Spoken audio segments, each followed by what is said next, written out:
Ang CRISPR technology, isang uri ng gene editing kung saan mapipili ng magulang ang magiging itsura ng kanyang baby at magiging resistant rin di umano ang baby na ito sa mga sakit gaya ng AIDS.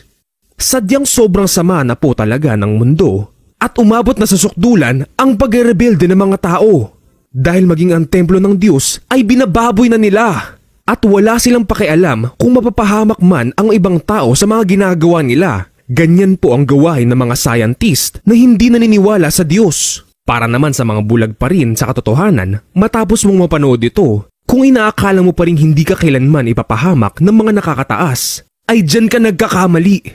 Dahil may kasama po tayong Diablo sa mundong ito at kumikilos siya sa pamamagitan ng kanyang mga kampon.